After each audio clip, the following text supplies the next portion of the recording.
Taha Rasulillah Salatullah Salamullah Ala Yasin Habibillah Salatullah Salamullah Ala Taha Rasulillah Salatullah Salamullah Ala Yasin Habibillah. Bismillahirrahmanirrahim. Assalamualaikum warahmatullahi wabarakatuh. Alhamdu wa syukrulillah, assalatu wassalamu ala rasulillah, la hawla wa la quwwata illa billah. Hadirin Bapak Ibu yang berbahagia, pemirsa Cahaya Hati iNews yang mudah-mudahan Allah berkahkan kita semua dunia akhirat. Dalam hidup tentunya kita tidak sendiri saja. Kita ada keluarga, ada kerabat, bahkan ada teman-teman yang di samping kita. Waktu di pesantren saya teringat ada satu makalah yang mengatakan sadiquka man abkaka wala man adhakaka. Kalau mau cari teman sejati caranya gampang. Siapa sahabat sejati? Dialah sahabat yang ada di samping kita ketika tidak hanya dalam keadaan tertawa saja, bahkan di dalam keadaan kita bersedih, nangis sekalipun, sahabat itu setia di samping kita. That's the real friendship. Itulah persahabatan yang sejati. Zaman sekarang ada istilah teman zaman now. Teman zaman now itu di depan kita kayaknya baik. Di depan kita dia bilang, lu kalau punya rahasia cerita sama gue nggak bakal ember. Tiba-tiba ada masalah, abis tampias tuh cerita kemana-mana. Itulah sahabat, itulah teman, karena sahabat menunjukkan siapa diri kita sebenarnya. Baik, Ustadz Pantun, tafadhol. Ya, tema besar kita teman cerminan diri. Orang tua sering mengajarkan kepada kita, punya teman 1000 masih kedikitan, punya musuh 1 udah kebanyakan. Pantas kalau jauh-jauh hari baginda Rasul dalam bahasanya yang begitu indah, istaksiru minal ikhwan fa inna likulli mu'minin syafa'atan yaumal qiyamah. Rahut Tabrani. Apa artinya? Rasul memerintahkan kepada kita, perbanyaklah oleh kamu akan saudara kamu, akan teman kamu, akan sahabat kamu. Kenapa? Karena setiap sahabat yang beriman kelak di hari kiamat akan mendatangkan syafaat buat kita semua. Tentunya yang kita cari dari rangkaian tadi Ustaz Jaki menyampaikan, sahabat yang bukan seperti ilmu belangkon. Tahu belangkon Bapak Ibu? Depan lurus, belakang ngepelin. Ini yang naudzubillah min dzalik. Kalau bahasa saya akhirnya nanti ujung-ujungnya naik rakit bareng Syahrini, sakitnya tuh di sini. Nah, pengen tahu nanti sahabat yang sejati, insya Allah dari Pasar Minggu langsung ke Cikini. Nanti kita tunggu setelah ini. Masya Allah. Dari sahabat sejati yang sudah kita ketahui, tentu seperti tadi yang dibilang oleh para guru kita, teman 1000 itu masih belum cukup. Tapi musuh 1, waduh luar biasa bahayanya. Kita mau coba untuk melihat bagaimana teman-teman kita itu menjadi teman-teman yang baik. Maka Nabi SAW juga sudah menyampaikan kepada kita, al-mu'min mir'atun lil mu'min, bahwa seorang yang beriman itu cerminan untuk saudaranya juga yang beriman. Kalau teman ada yang bisa membawa ke neraka, maka pasti di sana ada teman yang bisa membawa kita ke surga. Dan pasti semua yang hadir di sini tidak ada yang tidak mau ke surga. Pasti mau ke surga. Dan ternyata teman ini bisa menjadi modal bagi kita supaya kita bisa masuk ke dalam surga. Tapi teman yang seperti apa? Apa teman yang biasa-biasa saja? Teman yang mungkin selama ini kita ada? Atau yang seperti apa? Nah, insya Allah nanti kita akan coba lihat tips bagaimana kita memiliki teman yang bisa membawa kita ke surga. Sekaligus juga melihat kira-kira kebanyakan teman yang kita miliki ini mampu untuk membawa kita ke surga, atau justru na'udzubillahi min dzalik membawa kita ke kerak api neraka. Insya Allah kita akan bahas pada tema kita kali ini berkaitan dengan tips, caranya bagaimana, ya. Bukan dengan cara ini kita mau pilih-pilih teman, tidak. Bukan dengan cara ini maksudnya ini mulai kita list nih, teman saya A, B, C, D, oh ini jelek nih, bawa kita ke neraka, tinggalin, hapus, hilangin, putus. Bukan begitu. Tapi sebagai benteng bagi kita untuk mawas diri saja. Jangan sampai ternyata dalam kehidupan kita kebawa. Karena orang yang dekat dengan pandai besi, dia bawa apa? Bawa apa? Bawa besi. Kalau dia dekat dengan tukang minyak wangi, bawa minyak wangi. Saya dekat dengan para guru, Masya Allah, omongannya omongan yang membawa ke surga. Beda kalau saya dekat dengan tukang judi. Nah, pasti pasti ngomongnya tadi malam yang keluar nomor berapa gitu kan. Nah, insya Allah nanti kita akan bahas. Bismillahirrahmanirrahim. Assalamualaikum warahmatullahi wabarakatuh.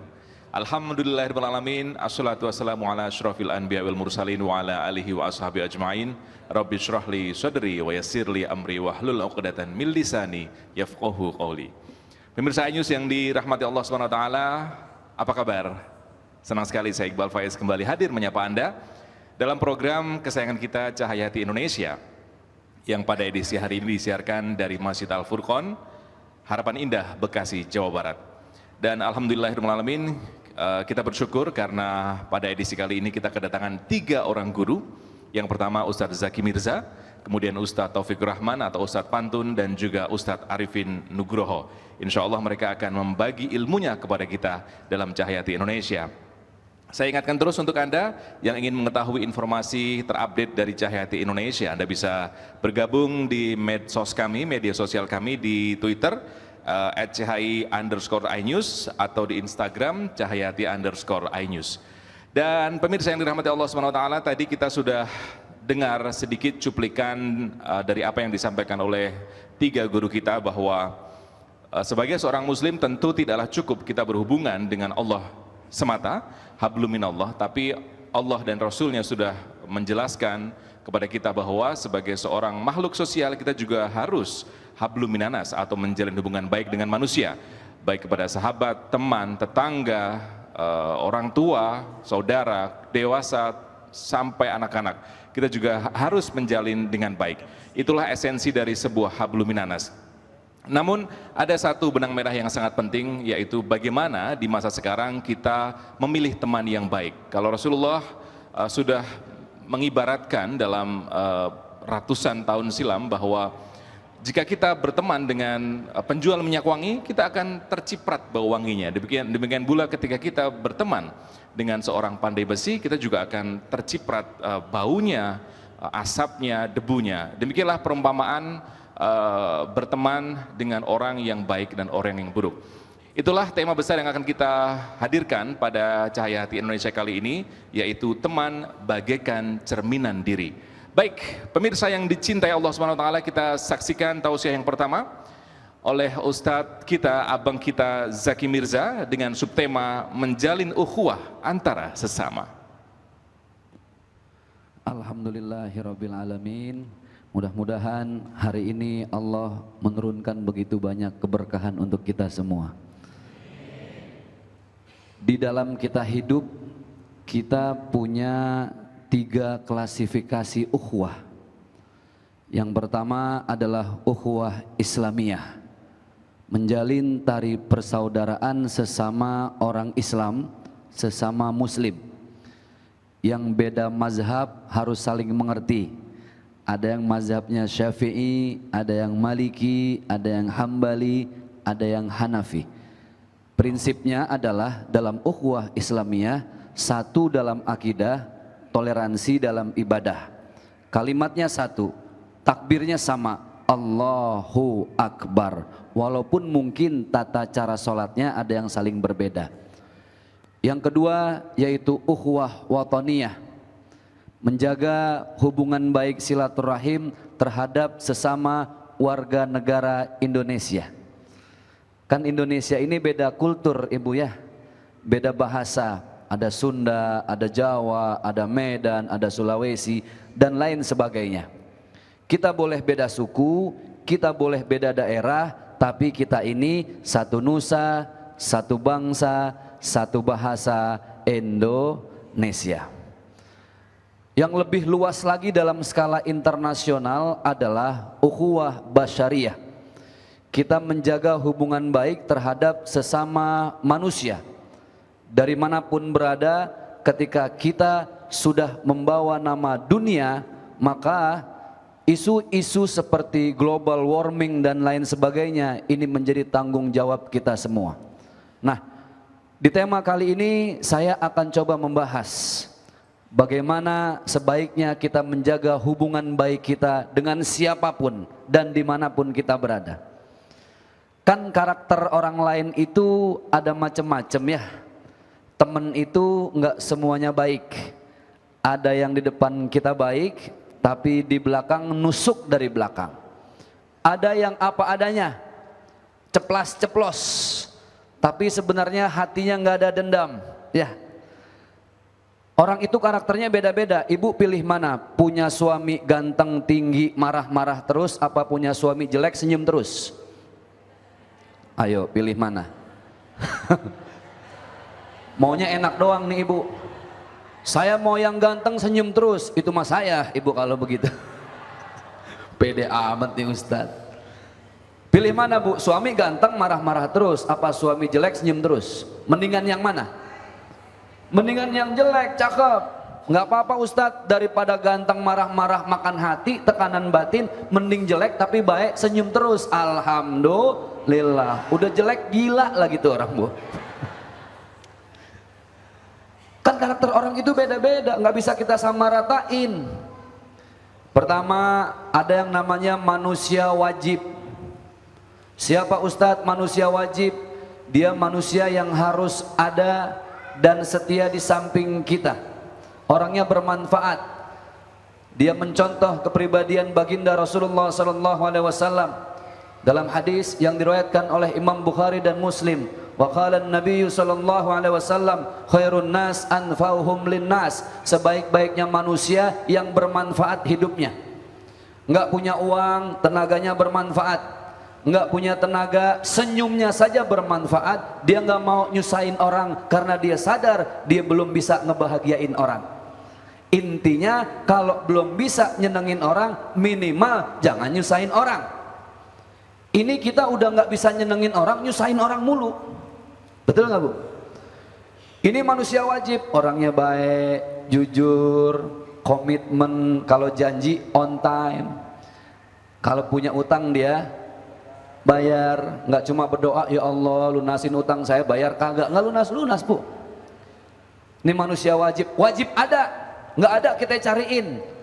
Kalau kata anak muda zaman now, nggak ada lo nggak rame, dicariin tuh orang karena baik. Ada yang kedua manusia sunnah. Apa Ustadz manusia sunnah? Ada lo syukur, nggak ada nggak ngaruh. Maksudnya apa? Nih orang baik Ustadz, jujur, ama duit amanah, tapi ngomongin orang terus. Nitip omongan sama nitip duit pan beda ibu ya. Nitip duit biasanya nyampenya kurang. Tapi kalau nitip omongan, nyampenya biasanya lebay. Omongan 5 meter, nyampenya 50 meter. Ada sisi kurangnya nih orang, makanya dibilang manusia sunnah. Ada lagi manusia makruh, mendingan gak usah ada lu. Lu kalau datang kemari ribet semua-muanya. Kenapa emang? Waduh Ustadz, jangankan di belakang kita, depan kita aja kita dibully, dihina, susah jaga lisan itu orang, mendingan gak usah ada dia. Yang paling repot yang terakhir, manusia haram. Baru nyampe mukanya di ujung pintu, kata yang lain, no biang kerok sampai no. Urusan belepetan semua pasti. Maka kita ini masuk kategori yang mana? Nggak pernah ada yang tahu kecuali diri kita masing-masing. Lalu teman ibu, saudara ibu, keluarga ibu masuk kategori yang mana? Nggak usah banyak ngurusin orang lain, mendingan kita introspeksi diri sendiri. Wa qala an-nabiy sallallahu alaihi wasallam, hasibu anfusakum qabla an tuhasabu. Paling susah itu nunjuk diri sendiri. Nunjuk orang lain nggak perlu belajar, Pak. Yang perlu belajar itu adalah nunjuk diri sendiri. Maka menjaga silaturahim itu adalah sesuatu yang wajib bagi seorang muslim. Baginda Rasulullah SAW adalah sosok yang paling pandai menjaga silaturahim dengan sesama. Beliau seorang komunikator yang sangat profesional. Beliau orang yang pandai berdiplomasi dengan siapapun, baik dengan Raja Persia yang saat itu jadi raja terbesar, atau dengan Raja Romawi di kerajaan lainnya. Rasulullah sangat pandai berkomunikasi. Ini satu contoh bahwa sebaik-baiknya kita adalah kita yang bisa mengkomunikasikan segala hal terhadap siapapun. Apalagi di era zaman sekarang, banyak orang yang coba nyelesain masalah lewat sosmed. Betul nggak? Orang nyelesain masalah lewat WhatsApp. Saya tanya sama ibu, ibu kalau lagi ngobrol sama temen di WhatsApp, itu tampang mukanya kelihatan apa kagak? Enggak. Kita menerjemahkan bahasa WhatsApp tergantung hati kita. Ibu di rumah lagi sakit, meriang, genteng bocor, seragam belum lunas, anak 2 baru nyungsep lagi di got, hati lagi galau. Baca WA orang sebenarnya itu orang ngomongnya biasa. Ya, ini pengalaman kayaknya. Tapi karena hati lagi sensitif, yang biasa jadi tidak biasa. Orang baik pun jadi jelek. Kita kalau sudah kesel sama orang lain, jangankan orang lain salah, benernya aja salah. Setuju nggak ibu? Padahal teman kita mungkin WhatsApp baik, nggak ada kalimat yang tidak baik, karena kita sensitif. Akhirnya kita menganggap, oh ini orang ngancem-ngancem saya ya. Oke, langsung blokir. Dia yang blokir, dia lagi yang nambahin nomornya. Kan begitu ya. Makanya komunikasi itu harus face to face, wajhan biwajhin, ketemu langsung dengan bahasa yang baik. Itulah yang dicontohkan oleh baginda Rasulullah sallallahu alaihi wasallam. Coba lihat, Rasulullah tidak sungkan bergaul dengan siapapun. Rasulullah bergaul dengan seorang sahabat yang sangat bijak, umurnya jauh lebih tua. Siapa? Abu Bakar Siddiq. Tempat Rasulullah meminta nasihat, tempat Rasulullah meminta wejangan. Rasulullah juga bersahabat dengan sahabat yang sangat masih muda, yang kata baginda Rasulullah, ana madinatul ilmi wa aliyu babuha. Aku ini, kata Rasul, gudangnya ilmu. Pintunya siapa? Nih anak muda, Ali bin Abi Thalib. Rasulullah juga bergaul dengan sahabat yang kaya raya, namanya Utsman bin Affan. Bahkan Rasulullah pun bergaul dengan mantan preman. Siapa bu? Umar bin Khattab, yang terkenal dengan istilah Asadus Sohra, singa padang pasir. Waktu masih jadi preman, jangankan manusia, dia lewat setan kabur pak. Saking sangarnya. Kita kan baca ayat kursi kalau lihat setan. Dulu setan lihat Umar baca ayat kursi, Pak. Lo coba itu.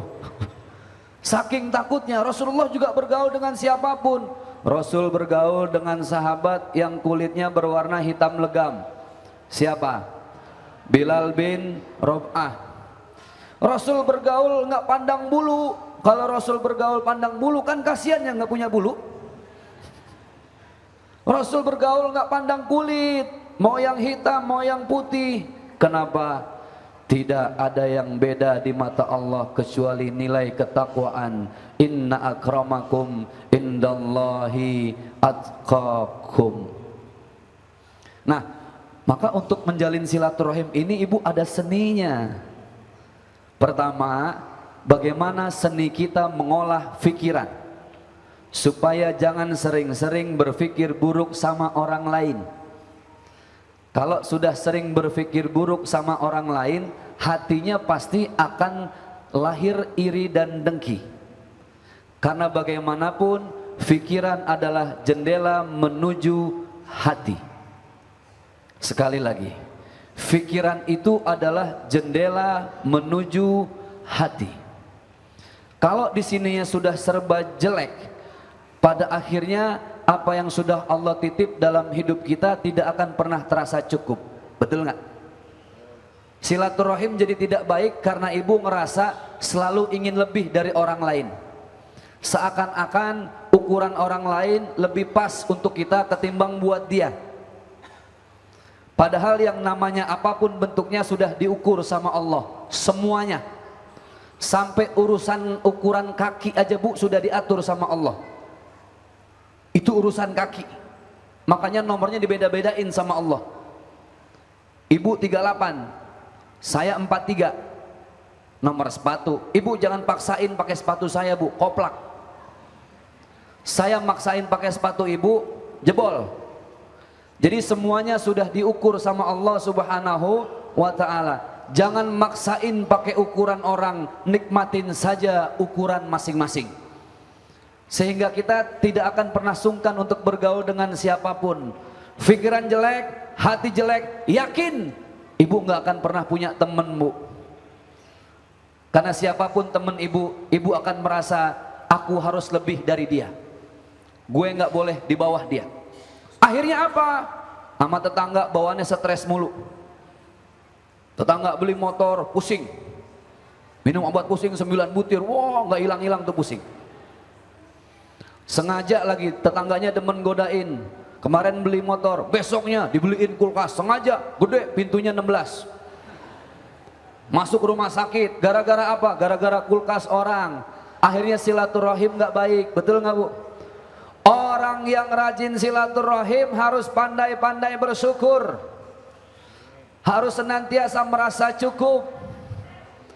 Wa qala an-nabiy sallallahu alaihi wasallam, laisal ghina bikathratil ghada walakinnal ghina ghinan nafs. Sebenarnya hakikat kekayaan itu adalah di saat kita cukup dengan apa yang sudah Allah kasih, bukan dengan banyaknya harta ibu. Makin banyak harta pasti kepengen makin sombong. Betul nggak ibu? Punya mobil baru sengaja dilewatin depan rumah tetangga. Pencet klaksonnya kenceng, tet, tetangganya nggak keluar, lewat putar balik lagi. Pencet lagi klaksonnya, tet, tetangganya keluar nggak enak diklaksonin terus. Tetangga nanya, Bu Aji mau kemana? Orang sombong nggak konsen. Ditanya mau kemana dia bilang apa? Hah, mobil baru bu. Orang sombong ngeheng, orang sombong nggak ada cukupnya. Makanya banyak-banyak bersyukur, ucapkan alhamdulillah. Ini prinsip pertama ibu, mindsetnya dirubah, cara berpikir. Karena dari sinilah kita akan mewarnai hati kita. Hati kita warnanya tergantung bagaimana cara berpikir kita. Ibu baru bangun tidur, buka jendela, tiba-tiba ada kotoran sapi. Kalau orang yang buruk sangka, yang langsung dituding siapa? Tetangga, tetangga sialan nih. Pagi-pagi bukan ngirim nasi uduk, kotoran sapi dia taruh. Itu yang berpikir jelek. Tapi kalau yang berpikir positif, buka jendela ada kotoran sapi, alhamdulillah. Pagi-pagi dikirimin pupuk sama tetangga. Dia selalu berpikir positif terhadap apapun dan siapapun. Prinsipnya apa? Hasbunallah wa ni'mal wakil, ni'mal maula wa ni'man nasir. Jaga pikiran, jaga hati, maka kita akan pandai bersilaturahim dengan siapapun. Mudah-mudahan bermanfaat dunia akhirat. Amin ya rabbal alamin. Terima kasih kepada Ustadz Zaki Mirza yang telah menyampaikan tausiahnya menjalin ukhuwah antar sesama. Kurang lebih benang merah yang bisa saya ambil adalah jika umat Islam mengasihi sesamanya, maka insya Allah Allah akan menjadikan kita satu kekuatan yang kokoh, yang kuat. Namun sebaliknya, jika kita sesama umat Islam ataupun dengan orang yang lain tidak bisa saling mengasihi, maka rahmat Allah akan jauh dari kita semua. Mudah-mudahan bisa memberikan tauladan bagi kita semua. Amin. Pemirsa yang dirahmati Allah SWT, setelah ini Cahaya Indonesia akan lanjut dengan tausiah dari Ustadz Pantun, Ustadz Taufik Rahman, yang akan mengambil tema persahabatan yang sejati setelah yang satu ini. Assalamualaikum warahmatullahi wabarakatuh. Alhamdulillahi rabbin nas, malikin nas, ilahin nas, wassalatu wassalamu ala ashrafin nas, wa ala alihi wa ashabihi wa ummatihi khairin nas. Amma ba'du faya ibadallah, usikum wa iyaya bitaqwallahi faqad fazal muttaqun. Ikhwani wa akhwati fillah, jamaah kajian Cahaya Hati iNews Masjid Al-Furqan Bekasi yang saya hormati rahimakumullah. Segenap pemirsa dimanapun anda berada, mengayun sampan ke Filipina, anak bayi pakai gurita, permisa boleh di mana-mana asalkan hati kita tetap saling cinta. Bapak Ibu, alhamdulillah, semangat ya masih ya. Soto babat dari Pangkalan Jati, kita akan mengangkat tema sahabat sejati. Tadi saya singgung di prolog, kita nggak mau punya teman seperti ilmu belangkon. Tahu belangkon, Pak? Kira-kira belangkon depannya rata apa enggak, Pak? Rata, tapi belakang gimana? Ngepelin nih. Yang manis di depan tapi mohon maaf menggunting dalam lipatan, menjegal teman sendiri. Bukan maksud menggurui. Untuk mengetahui bagaimana kriteria sahabat sejati, saya ingin mengajak terlebih dahulu secara histori. Banyak Allah tampilkan contoh-contoh dalam Al-Quran. Di antaranya surat ke-39, juz ke-24, ayat ke-33. Saya ulang, pemirsa dimanapun anda berada, juga jamaah Masjid Al-Furqan, surat ke-39, juz ke-24, ayat keberapa tadi? Nah, kalau giliran urusan surat nggak langsung hafal tuh, ya, nggak langsung connect. Surat ke-39, juz 24, ayat 33. Saya ulang, surat keberapa Bapak Ibu? 39, juz keberapa? 24, ayat keberapa? Ini jamaahnya hafal 30 juz apa juz 30 ini? Nah, ini Bu Allah loh yang mencontohkan, ya. Walladzi jaa bis-sidqi wa saddaqa bihi ulaika humul muttaqun. Sebelum saya terjemahkan, saya ingin mengajak bicara secara analogi begini. Kalau kita tanya jamaah yang ada di sini diri kita kenal nggak Bapak Presiden kita siapa, Pak? Tahu apa enggak Bapak Ibu Presiden kita siapa? Bapak? Oke, berarti kita tahu kan?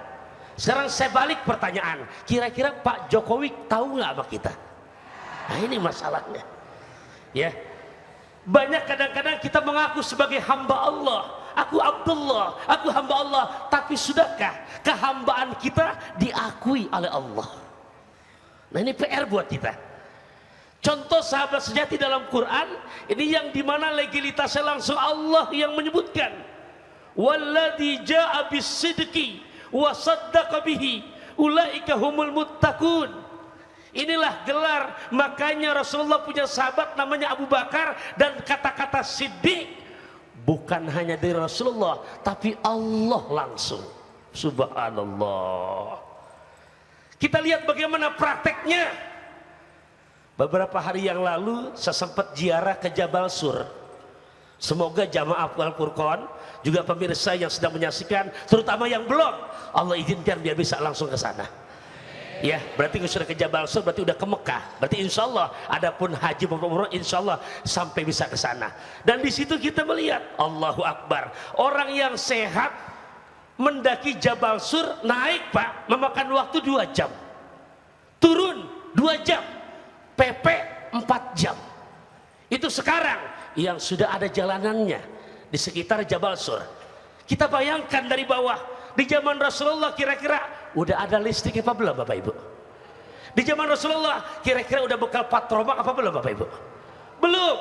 Tapi lihat contoh dalam Quran, sampai Allah yang melegalkan, Allah yang memberikan gelar sebutan Abu Bakar As-Siddiq. Kenapa? Karena prakteknya sejatinya luar biasa. Mudah-mudahan cerita ini menjadi inspirasi buat kita semua, yang dimana inilah contoh sahabat sejati yang digambarkan oleh Abu Bakar As-Siddiq. Begitu masuk ke Jabal Sur, itu yang namanya goa. Pertama, 3 orang pemuda yang menopang suksesnya Rasulullah. 1, Ali bin Abi Thalib. Sejati beliau sebagai sahabat. Ketika diminta oleh Rasulullah, ya Ali, bersediakah engkau menggantikan tempat tidurku? Rumah di depan sudah terkepung rapat oleh para algojo, kafir Quraisy yang memegang senjata tajam, siap menunggu keluar Muhammad bin Abdullah. Apa jawaban pemuda yang sahabat sejati ini? Jawabannya nggak banyak-banyak. Sami'na wa ata'na. Ini Ali di zaman Nabi. Nggak tahu kalau Ali orang Bekasi. Mungkin sama depan beda ujung. Sami'na wa pikir-pikirna. Belum merit ya Rasul tuh. Kita lihat lagi sahabat yang kedua, siapa? Abdullah bin Abu Bakar. Sahabat yang luar biasa. Beliau kalau bahasa sekarang sebagai intelijennya lah, bin, Badan Intelijen Negara, spionasenya. Begitu dilihat kondisi keluar aman, beliau sampaikan kepada Rasulullah Abu Bakar. Lantas Rasulullah pun membaca beberapa ayat diantaranya. Karena rumah terkepung rapat, Rasulullah minta pada Allah, yakin, waj'alna min baini aidihim saddan wa min khalfihim fa'akshaynahum fahum. Surat apa itu Bapak Ibu? Yasin ayat berapa? Udah data, pokoknya Yasin udah biar cepat udah. Ya, Nabi ambil beberapa genggam pasir, dilemparkan ke depan para algojo yang siap menunggu membunuh Rasulullah. Ternyata begitu Rasulullah lewat, mereka melek tapi nggak ngelihat Rasul keluar. Bu, ntar malam kalau mau keluar rumah suami melotot aja ambil pasir. Bacain ayat itu, insya Allah makin marah suami. Siapa pertama? Ali bin Abi Thalib. 2, Abdullah bin Abu Bakar. 3, contoh sahabat kejati dari kalangan pemuda, Amir bin Fahiroh. Siapa Bapak Ibu? Apa tugas beliau? Itu yang namanya Jabal Sur, dari bawah tinggi. Tapi kan Rasulullah mempunyai kelebihan, dia punya bau wangi Rasulullah. Itu perjalanan seminggu udah kecium. Subhanallah. Amir bin Fahiroh tugasnya ngapain beliau? Beliau begitu Rasulullah naik bersama Abu Bakar Siddiq, beliau di bawah langsung menggembala domba. Tujuan apa? Untuk mengkecoh supaya bau wangi Rasulullah kalah dengan bau wedus. Tapi jujur masih tetap tak bisa terkalahkan bau wanginya Rasulullah. Mana buktinya? Dalam sejarah yang sahih, Al-Imam Nawawi dalam kitab Riyadhus Shalihinnya menyebutkan sampai naik ke atas para pengejar Rasulullah SAW. Nah di sini Allah berikan mukjizat. Nah saya mau menceritakan tentang gelar yang namanya sahabat sejati. Sampai-sampai ini kita lihat di dalam apa yang dikerjakan oleh sahabat sejati itu Abu Bakar Siddiq. Beliau begitu masuk dalam goa yang tidak besar Pak goanya. Yang pertama beliau lakukan, beliau tutupi celak-celak lubang yang ada pada dinding-dinding di goa Sur itu Pak. Namanya goa belum pernah disabah manusia. Tentunya pasti ada binatang-binatang yang sifatnya membinasakan. Ternyata beliau udah upaya dengan maksimal. Ditutup celak-celak lubang-lubangnya itu. Ternyata Bapak Ibu rahimakumullah, ternyata kemampuan manusia terbatas. Ada satu lubang yang beliau lupa untuk tutupi. Di saat Kanjeng Rasul tertidur di atas pangkuan Abu Bakar As-Siddiq, saat tertidur di atas pangkuannya, tiba-tiba Abu Bakar lihat dari satu lubang yang dia lupa untuk tutupi itu, keluarlah binatang yang mencelakakan. Ada dalam riwayat disebutkan ular berbisa, ada dalam riwayat menyebutkan adalah kalajengking. Ini binatang-binatang yang luar biasa membinasakan, Bapak Ibu. Ternyata begitu keluar, tepat jurusan pipi baginda Rasul. Kira-kira kalau yang jadi Abu Bakar As-Siddiq yang model zaman now, ngelihat ular berbisa keluar, itu kira-kira ditinggal kabur Rasul apa gimana tuh?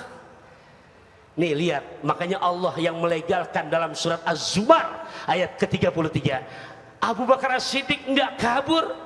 Bukti sahabat sejati bukan hanya di lagi saat senang saja, di saat lagi kondisi seperti ini, tercekam dalam kejaran. Apa yang Abu Bakar As-Siddiq, apa dibangunkan Rasulullah? Tidak.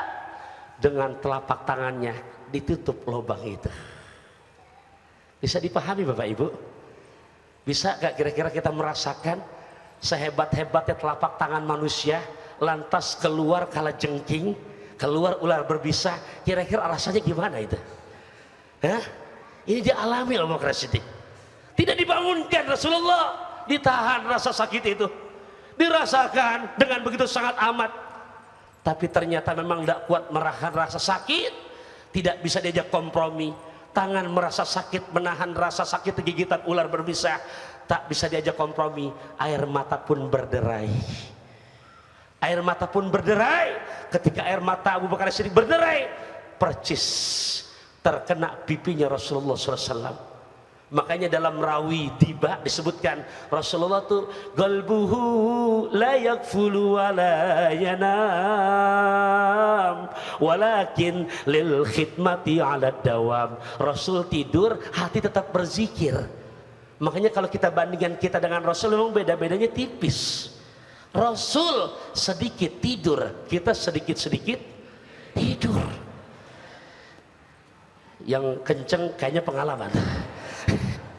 Rasul sedikit makan, kita sedikit-sedikit. Ya, yang kenceng ngemilnya sering gitu kayaknya.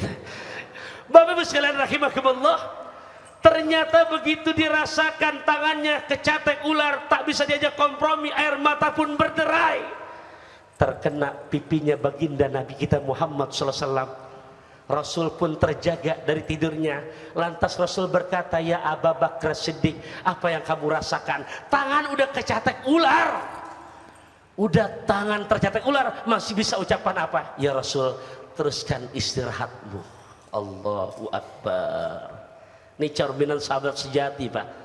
Rasul tahu Abu Bakar menahan rasa sakitnya sangat amat. Tolong buat kita juga, walaupun tema kita lagi sedang mengangkat tema teman sejati, tapi menyimpang sedikit, ada baiknya. Apa? Rasul ambil tangan Abu Bakar Siddiq, dioleskan dengan jarinya, dengan ludahnya, dengan bacaan ringan-ringan. Apa? Allahumma sholli ala Sayyidina wa ala ali Sayyidina. Dengan izin Allah sembuh seketika, Pak.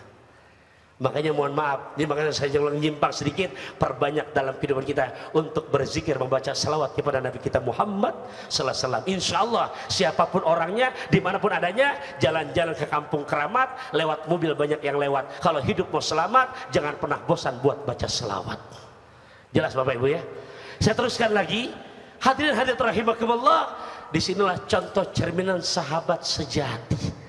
Makanya kata Quran, kenapa Ustaz kita harus menjadi sahabat sejati? Karena kata Quran, boleh nambah lagi ya? Boleh nambah lagi? Tadi mengenai gelar As-Siddiq, surat apa tadi? Nah, lupa dah. Al-Quran satu dah. Az-Zumar ayat 33. Sekarang nambah lagi nih. Kenapa kita mesti menjadi mendapi teman yang sejati dan mencari teman sejati? Karena kata Quran lagi, boleh dilihat dalam surat ke-43, juz ke 25 ayat ke-67. Allah yang menyebutkan, apa kata Quran? Al-akhillau yauma idzim ba'duhum li ba'din aduwwun illal muttaqin. Tuh kata Qurannya tuh. Apa artinya? Al akhillau, sahabat-sahabat karib, sahabat-sahabat dekat. Yauma idzim ba'duhum li ba'din aduwwun, pada suatu hari nanti mereka akan yauma idzim ba'duhum li ba'din menjadi musuh buat kamu. Ada exception di situ, ada ilah, illal muttaqin, kecuali mereka yang mempunyai sahabat orang yang bertakwa. Ustaz, caranya bagaimana? Nah, caranya saya ingin mengutip pendapat ulama besar mutasawwif terkenal yang disebut dengan Al-Imam Ghazali. Siapa Bapak Ibu? Dalam kitab terakhir beliau sebelum beliau meninggal dunia, ada karya terakhir beliau terbesar namanya Ihya Ulumuddin. Ya, apa namanya? Ihya Ulumuddin. Hadirin hadirat rahimakumullah, beliau memberikan 4 kriteria caranya. Kenapa? Karena kata beliau, memang teman itu manusia terbagi menjadi 4. 1, kata beliau, rajulun yadri. Rajulun yadri wa yadri annahu yadri fahuwa alimun fattabi'uhu. 1. Terjemahin jangan ini. Wih, paham nggak? Bahasa Arab kalau ditanya pahimtum, jawabannya pahimna. Coba pahimtum. Nah gitu, pahimtum, sobartum, sobarna, calantum. Biar nggak tegang Bapak Ibu ya. Soto babat, sahur katuk, selingan, obat nyantuk. Oke, saya teruskan. Jadi ada berapa tadi? 4. Tolong, malimping di kota Serang disediakan makan kue putu, pasang kuping biar terang. Saya sebutkan satu persatu. Kelompok pertama dalam memilih sahabat sejati, apa kata Bapak Imam Ghazali? 1, rajulun, ada seseorang yadri, beliau orang paham, beliau orang alim, beliau orang mengerti, wa yadri, dan dia menyadari dan dia mengetahui, annahu yadri, dan dia menyadari beliau adalah orang alim, beliau orang mengerti, tahu ilmu Qur'annya, tahu ilmu hadisnya, dan dia sadar dirinya orang alim. Maka kalau ketemu yang begitu, ikuti jejak langkahnya. Itu yang pertama. Jadi kalau ada ketemu orang luar biasa, ayat Qur'annya ngelotok, hadisnya banyak hafal, terus praktek antara omongan dengan perbuatan sama. Al-Quran nyuruh salat berjamaah, beliau yang gak pernah absen buat berjamaah duluan ke masjid. Al-Quran nyuruh banyak bersedekah, beliau yang langsung urusan sedekah paling dulu untuk nyontoin. Kita kan kadang-kadang urusan sedekah, mohon maaf, giliran ayat ngerti, hadis tahu, praktek di masjid, kotak amal masih jauh, zikir kenceng, alhamdulillah, subhanallah, subhanallah, subhanallah. Kotak amal mendekat, rada belagang ngantuk. Kotak amal lewat, alhamdulillah. Itu yang pertama, rajulun yadri wa yadri annahu yadri, maka ikuti. Kelompok yang kedua, apa kata Imam Ghazali? Rajulun yadri wa la yadri annahu la yadri fahuwa naimun. Ada kelompok nomor 2, dia orang ngerti, tapi dia tidak sadar dirinya orang mengerti. Ngerti Quran, ngerti hadis, tapi tingkah lakunya suka kayak orang fasik. Maka yang begitu kata Imam Ghazali, dia orang sedang terlelap tidur, tolong ingatkan, bangunkan. Kelompok berapa tuh? 2. Yang ketiga, rajulun yadri, rajulun yadri, rajulun la yadri wa yadri annahu la yadri bahwa, ya, orang yang sedang mencari ilmu. Kelompok nomor 3, dia adalah orang yang dirinya sadar, dirinya banyak kekurangan tapi mau mengaji. Itulah orang yang betul kita dekati, adalah untuk jadikan teman sejati. Dan yang keberapa nomor 4 nih, rajulun la yadri wa la yadri annahu la yadri, udah nggak ngerti tapi nggak sadar, dia nggak ngerti, yang begitu jangan ditemenin, cukup sekedar kenal saja. Bahasa pantun saya, habis kerimbat pakai minyak, di karang bolong, di rumah konglomerat. Cari sahabat biar banyak, tapi sahabat yang bisa nolong dunia akhirat. Baik, terima kasih Ustaz Taufikur Rahman atas paparannya, dan memang memilih teman sejati bukan perkara yang remeh, karena Rasulullah bersabda seseorang tergantung kepada agama temannya, maka hendaknya memperhatikan siapa yang dijadikan teman. Dan mudah-mudahan apa yang disampaikan Ustaz Taufikur Rahman menambah kepercayaan diri kita untuk senantiasa mencari teman-teman yang bermanfaat untuk kita, tidak hanya di dunia tapi untuk menjadikan syafaat kita di hari akhir kelak. Baik pemirsa yang dirahmati Allah SWT, kita akan lanjut lagi dengan tausiah dari Ustadz yang ketiga, yaitu Ustadz Arifin Nugroho. Tetap bersama kami, setelah ini saya akan kembali untuk Anda dalam Cahaya Hati Indonesia.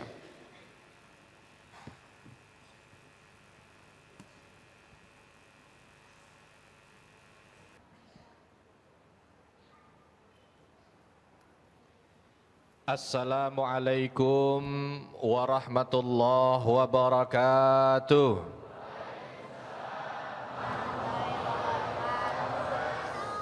Innal hamdalillah nahmaduhu wa nasta'inuhu wa nastaghfiruh wa na'udzu billahi min sururi anfusina wa min sayyiati a'malina. May yahdihillahu fala mudhillalah wa may yudlil fala hadiyalah. Ashhadu an la ilaha illallah wahdahu la syarikalah wa ashhadu anna Muhammadan abduhu wa rasuluhu la nabiyya ba'dah. Allahumma salli wa sallim wa barik ala nabiyyina Muhammadin wa ala alihi wa ashabihi wa mawalah, amma ba'd. Rabbi shrah li sadri wa yassir li amri wahlul 'uqdatam min lisani yafqahu qawli. Allahumma 'allimna ma yanfa'una wanfa'na bima 'allamtana. Allahumma hdina wahdi bina waj'alna sababan wasabilan liman ihtada. Pemirsa jamaah Masjid Al-Furqan dan pemirsa iNews dimanapun Anda berada, alhamdulillah tadi di awal kita sudah bahas tentang pentingnya ukhuwah, pentingnya punya teman. Bapak Ibu bayangkan kalau kita hidup di dunia nggak punya teman, kira-kira gimana? Enak apa enggak? Enak apa enggak? Monas punya kita sendiri, Taman Mini punya kita sendiri, Istana Negara punya kita sendiri, enak enggak? Kenapa tidak enak? Karena manusia adalah makhluk sosial. Nggak bisa kalau nggak punya teman, nggak ngobrol, nggak ngomong, susah.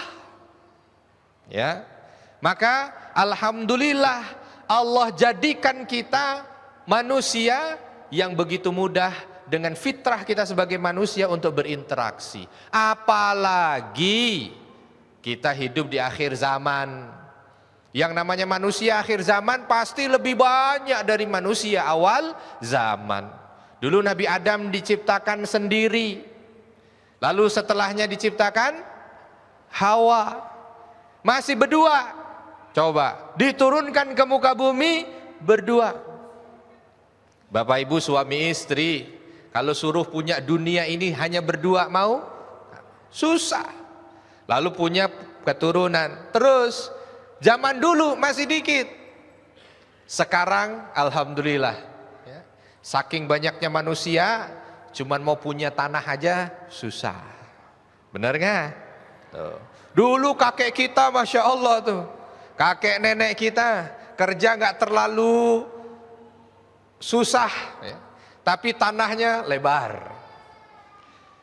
Berangkat agak siangan, pulang nggak terlalu malam, tapi semuanya cukup.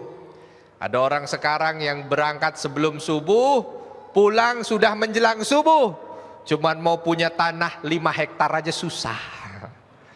Benar nggak? Di sini rata-rata berapa hektar tanahnya? Padahal kerjanya udah mati-matian, tapi itu resiko. Ketika kita hidup sudah banyak teman-teman, sudah banyak orang yang hadir bersama dengan kita. Kita juga sudah bahas bagaimana teman sejati. Masya Allah. Nah, ini teman sejati semua ini nampaknya. Karena teman sejati itu adalah teman yang bisa membawa kita ke surga. Ini teman sejati. Nah, insya Allah kita juga akan bahas teman yang seperti apa yang harusnya menjadi teman bagi kita. Karena saya yakin Bapak Ibu, Masya Allah, kalau udah urusan teman pasti banyak. Apalagi ibu-ibu, teman ngerumpi ada. Ada nggak Bu? Hah? Ada teman ngerumpi? Ini ngegosip. Ya. Kalau teman itu teman ngegosip, kira-kira bawa kita ke surga apa neraka? Surga apa neraka? Neraka. Ibu punya nggak?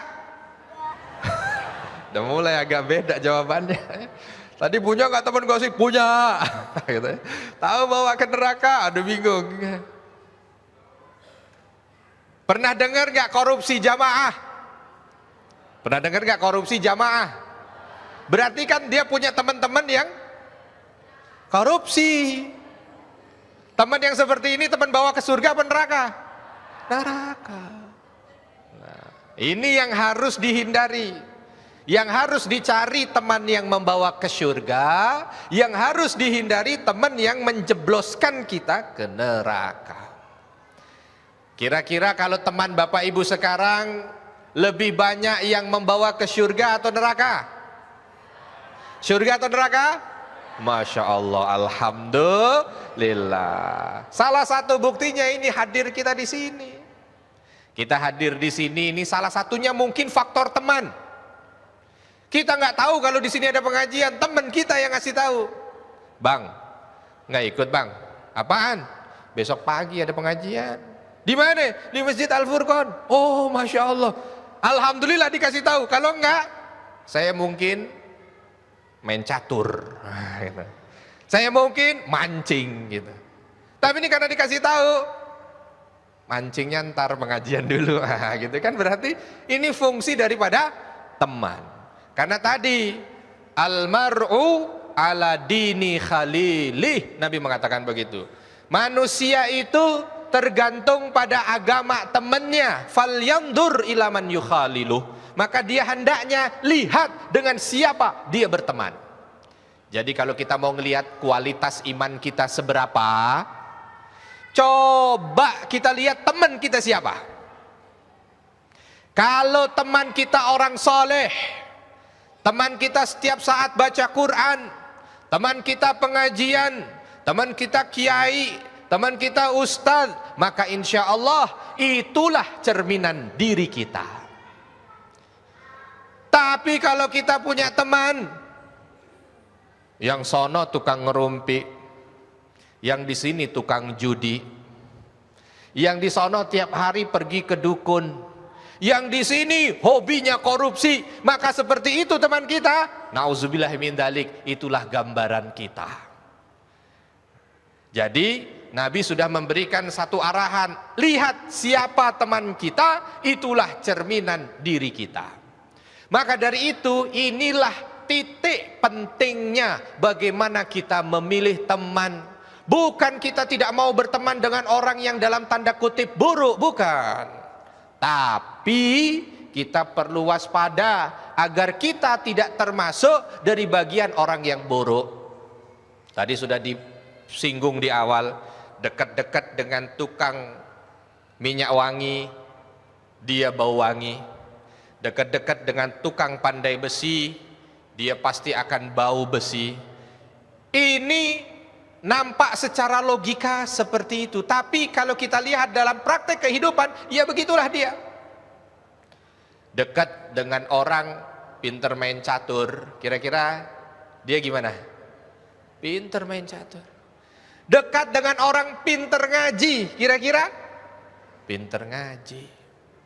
Ya, kenapa? Begitu ada temannya ngaji, kalau dia nggak ngaji, rasanya gimana? Dipanggil sama temannya, ngaji dulu yuk. Nah, ayo, gitu kan? Ngaji dulu yuk, ayo. Dekat orang pinter belanja, ya jago belanja gitu. Ya, kenapa? Karena mempengaruhi. Satu kampung isinya punya rumah makan. Kenapa? Saling mempengaruhi. Nah, ini alhamdulillah, ini mudah-mudahan satu masjid ini orang-orang yang suka ngaji. Ya, amin ya rabbal alamin. Nah, bagaimana cara milih tips supaya kita itu punya teman yang bisa membawa kita ke surga? Satu, pilihlah teman-teman yang bisa meningkatkan ketakwaan dan ketaatan kita kepada Allah. Wasbir nafsaka, Allah sampaikan dalam surah Al-Kahfi ayat 28. Hendaknya kamu itu sabar dengan siapa? Dengan mereka yang siapa? Mereka yang senantiasa berdoa, mohon kepada Allah Subhanahu wa taala, ibadah kepada Allah Subhanahu wa taala bil ghadati wal asyi, setiap pagi dan malam hari. Yuriduna wajhah, yang ketika dia beribadah itu yang diminta hanya ridho Allah. Maka Bapak Ibu lihat sekarang, lihat teman-teman itu, pilihlah teman-teman yang dia itu suka beribadah. Kalau kita dekat dengan teman yang suka sedekah, kira-kira kita kecipratan apanya? Sedekahnya. Dekat dengan teman yang sedekah, kecipratan sedekahnya, bukan. Kecipratan semangat untuk bersedekah. Kok bisa kita lihat teman kita ahli sedekah? Ya Allah, nih orang tiap ketemu buka dompet mulu. Ngasih orang, ada orang ngasih, ada orang butuh dikasih. Tapi ternyata apa? Kekayaannya makin berlimpah. Dulu kenal masih punya satu toko, sekarang Masya Allah tokonya udah 77. Kenapa? Karena saya tahu tiap saat dia sedekah kayak nggak takut miskin. Akhirnya apa? Belajar dari situ, kita punya semangat. Ini saya punya toko satu aja udah kedap-kedip, susah banget mau ngidupinnya. Mungkin saya dengan dia bedanya satu, dia ahli sedekah, saya enggak. Akhirnya termotivasi. Tuh, ya kan? Ada teman hobinya zikir, baca Quran. Kita kena apanya? Kena apanya? Semangatnya, jangan. Kita dapat apanya? Dapat dengernya, bukan ya? Dapat semangatnya. Masya Allah, ini teman saya punya keluarga sakinah mawaddah warahmah. Hidupnya tenang. Di sana ada orang punya rumah 3, hidupnya nggak tenang. Teman saya ini punya rumah 17, hidupnya tenang. Ya, bukan rumahnya masalahnya, tapi dia ahli zikir. Senantiasa kemana-mana lisannya ratban bidzikrillah. Kemana-mana yang disebut istighfar, astagfirullah, astagfirullah. Belanja sayur aja istighfar, astagfirullah. Berapa bang? 5.000, astagfirullah. Enggak. Nah, itu udah berubah tuh, berarti bukan karena Allah, karena keadaan dia berzikir. Ya, dia selalu saja ada waktu dia istighfar, ada waktu dia tasbih subhanallah, ada waktu dia dapat nikmat dari Allah, lisannya selalu alhamdulillah. Di depannya ada remote, ada Quran, ada handphone yang dia pegang. Kalau Bapak Ibu remote, Quran, handphone yang dipegang. Kalau kita berteman dengan, Masya Allah tuh ada 3 tuh cobaan, apa yang dipegang? Dipegang Al-Quran, dia baca Al-Quran. Kita jadi termotivasi, kena semangatnya. Wajar kalau teman saya ini dia keluarganya sakinah, mawaddah, warahmah. Kenapa? Karena dia dekat dengan Al-Quran. Jadi kita punya panutan yang pas gitu. Ini contoh, kalau kita punya teman dia ahli ibadah. Jadi satu, pilihlah teman yang ahli ibadah kepada Allah. Apapun ibadahnya. Kemarin saya punya satu kenalan luar biasa, beliau jadi pemimpin yang disukai oleh rakyatnya. Nggak usah saya sebut deh. Tapi pemimpin yang disukai oleh rakyatnya. Belum pernah saya jalan bareng dengan beliau, baru kemarin jalan bareng, baru tahu rahasianya. Walaupun beliau tidak sebut itu rahasianya. Apa dia? Beliau tidak pernah tinggal puasa Senin Kemis. Tidak pernah tinggal puasa Senin Kemis. Beliau nggak ngomong kalau itu adalah rahasianya, tapi saya pribadi melihat, oh ini dia ini. Ini dia sebabnya kenapa kok beliau itu menjadi pemimpin yang begitu dicintai oleh rakyatnya. Begitu berat beban, tapi beliau mampu untuk melaksanakan dengan amanah dan baik. Bukan karena beliau pintar semata, tidak. Tapi karena pertolongan Allah hadir kepada dia. Salah satunya karena dia merelakan perutnya ini untuk tidak selalu diisi dengan hawa nafsu. Minimal Senin Kemis dia puasa. Jalan bareng begitu saya lihat, Masya Allah. Berarti kalau saya mau seperti beliau, yang saya tidak punya rakyat, yang saya tidak punya beban, tapi ingin seperti beliau, maka puasa Senin Kamis. Beliau yang punya rakyat, punya beban saja bisa sebegitu mudah menjalani hidup. Kadang-kadang saya yang nggak punya bawahan, saya yang nggak punya beban, susah. Baru punya pembantu satu, susah. Dia yang punya jutaan rakyat tidak susah. Kenapa? Karena dia mampu untuk dekat kepada Allah Subhanahu wa Ta'ala. Satu, dekat. Satu dekat. Satu, ahli ibadah. Dua, punyalah teman yang senantiasa nasihat menasehati. Makanya dalam surah Al-Asr disampaikan, wal asri innal insana lafi khusr illal ladzina amanu wa amilus solihat wa tawasau bil haq watawassaw bisabr. Yang akhir nih, dia mampu nasihat menasehati dalam kebaikan dan mampu nasihat menasehati dalam kesabaran. Coba kita cari teman yang mampu menasehati kita ke arah yang baik. Nasihat ke arah yang baik. Kan pasti kita itu pernah curhat ya kalau lagi ada masalah, betul tidak? Lagi ada masalah, kita makhluk sosial, pasti kita akan datang. Nah, di sini nih surga dan neraka kita.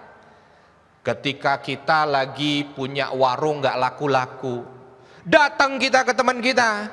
Di sini surga dan neraka kita. Maksudnya apa? Apa nih nasihat dari teman kita? Dia bilang, kamu warung gak laku-laku. Iya gak laku-laku. Kalau gitu datang aja tuh ke dukun yang di sana. Syaratnya gampang ya. Paling cuman disuruh bakar menyan, terus ke pohon keramat, nyebur sungai 7 hari 7 malam, laris itu udah. Ini teman yang tidak bisa menasihat. Kalau kita datangnya ke teman yang surga, kamu harus banyak istighfar, kamu coba banyak bersedekah. Itu kan teman yang nasihat menasehati. Maka dari itu, ini baru 2. Nanti silahkan dicari lagi bagaimana supaya kita itu punya teman yang mampu membawa kita ke surga. Baik, jazakallah khairan katsiran kepada Ustadz Arifin Nugroho atas tausiahnya yang luar biasa. Dan tentu ini menjadi pesan bagi kita semua. Begitu berharganya seorang teman bagi seseorang. Maka jauh-jauh hari Rasulullah SAW sudah mengingatkan kepada kita akan pentingnya teman. Jadi mulai sekarang koreksi kembali siapa teman-teman kita. Juga kita harus introspeksi, apakah kita sebagai teman menjadi teman yang baik atau justru sebaliknya, teman-teman yang mengajak orang lain kepada kemungkaran. Baik pemirsa yang disayangi Allah SWT, saya akan kembali dengan Cahaya Indonesia, kesimpulan dari 3 guru kita dengan tema besar kita, teman bagaikan cerminan diri. Setelah yang satu ini tetap bersama kami dalam Cahaya Hati Indonesia iNews.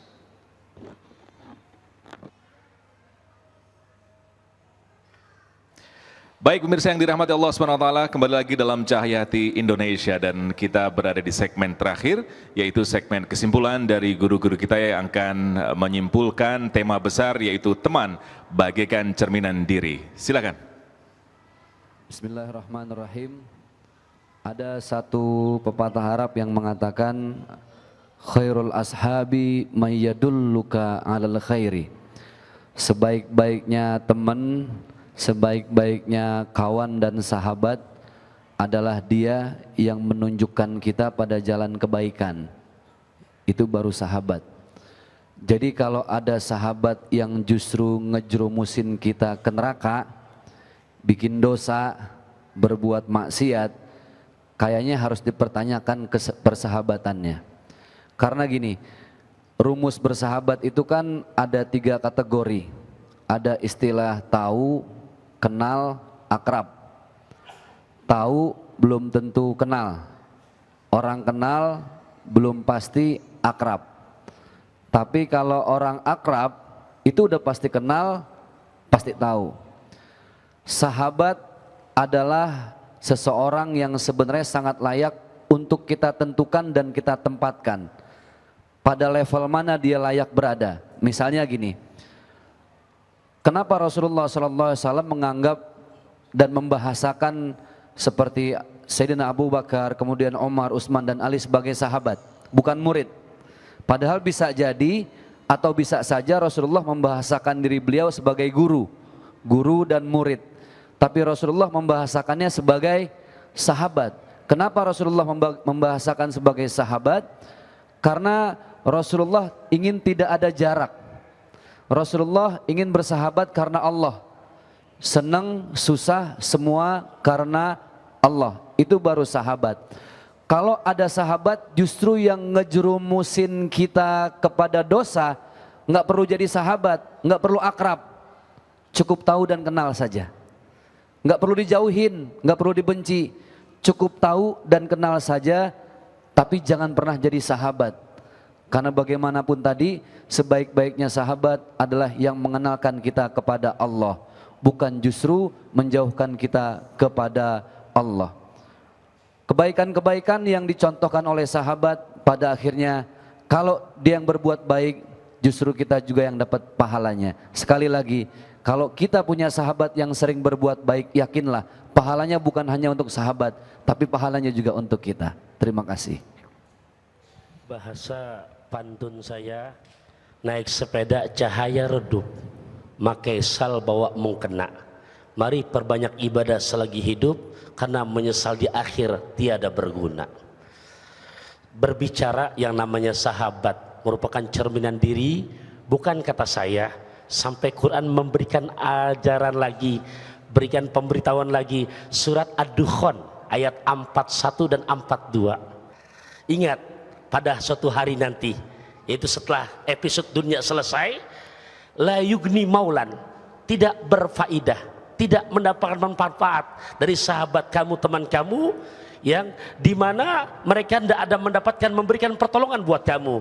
Di sini ada illa lagi, illa marrahimallah, kecuali mereka orang-orang yang mendapatkan kerohiman dari Allah.